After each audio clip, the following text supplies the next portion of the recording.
nakabuang. Naku, wag tayo. Baka di ka na mabubuang. Baka di Kasi ka na. buang na kami. Pero alam mo yung buwang sa amin, ano yan, ni Kalbo. Ah, okay. Upaw. Ito, Sa Itbayaten. ito katabi mo. Ano na, buang na yan. Sa Bisaya, buang. Sa Itbaya, Upaw. buang. Oh. Kahit pala Kabuang. dito yan, buang ka yan. Sayats? Kahit pala dito, buang ka. Buang ka doon sa Cebu, buang ka din dito. All around kayo. Enough na sa inyong mga buang jokes, Ken and Katie. Karon, for our third and final stop sa first day nato sa Saptang Tour, padulong na ta sa Nakabuang Beach. According kang Sir Albert, sa Itbayaten language, ang word nga buang means bald or upaw. So technically, Nakabuang Beach is Bald Beach or upaw nga beach. Pero ngano kaha kini gitawag og bald ang beach?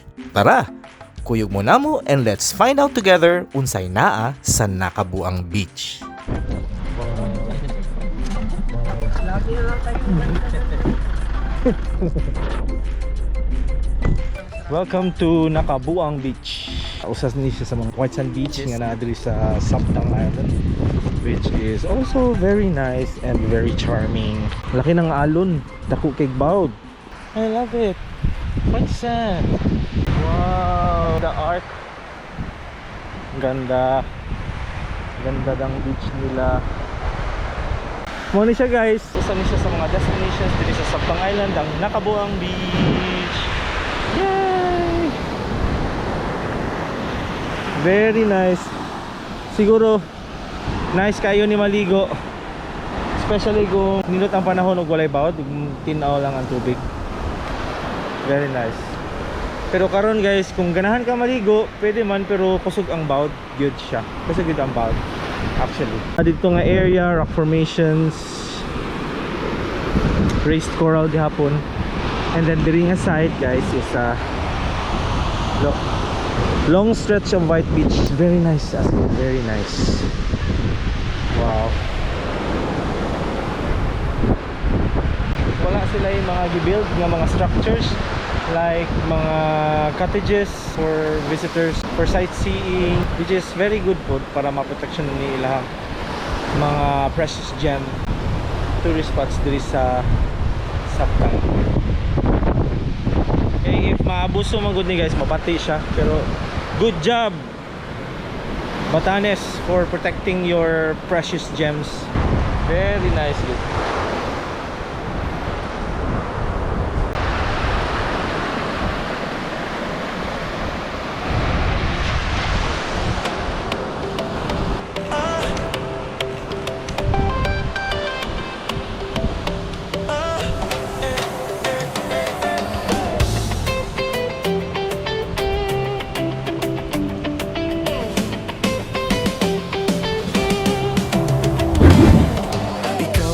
Nasilayan sa di nakalang panahon, lumapit ng biglaan, para bang di nagkataon. Ito nga ba'y tadhana, tangi kong hiling sa mga tala, mga pintig ng puso'y nakalaan para sa'yo.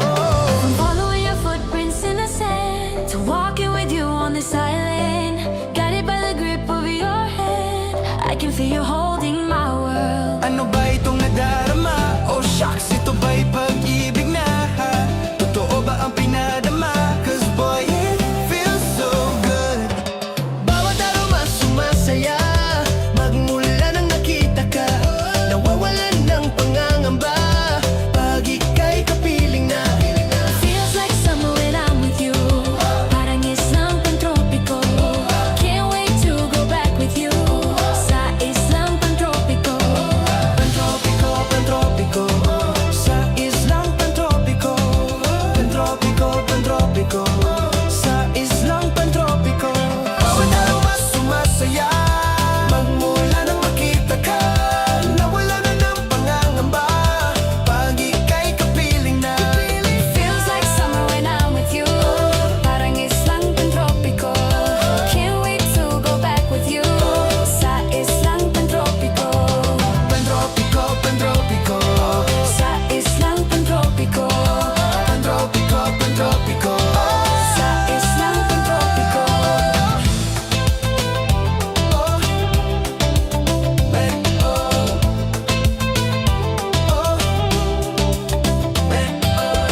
And that's a wrap for day 1 sa among Sabtang Adventure.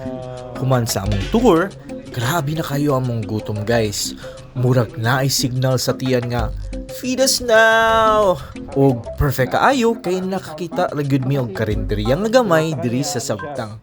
Siguro maura ni ang the only karinderya diri. And guys, kauban po nato si Sir Albert, pero nagdali ra siya kaon aron makakatch sa last boat balik sa Batan Island. Ug mobalik ra si Sir Albert tomorrow morning para sa part 2 sa ato ang Sabtang Tour.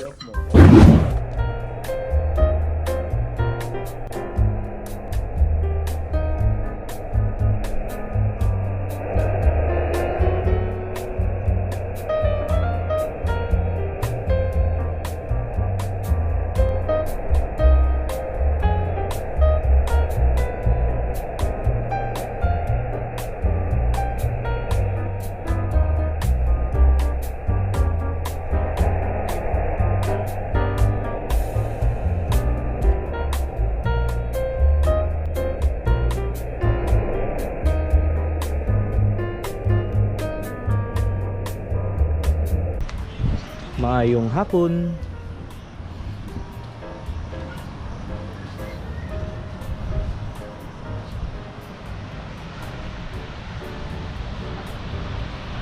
Karon mao ni ang sitwasyon, sunset.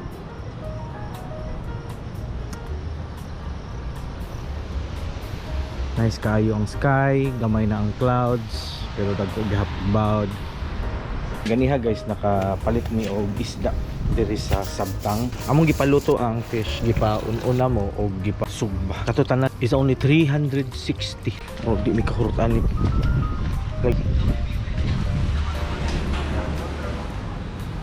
Yeah, tanaw. Kani siya. Ug kani siya. And then ang inununan is tara. Lamit is mga isda guys. Tanaw guys. Ano siya guys, ang amo ang fish nga gibay.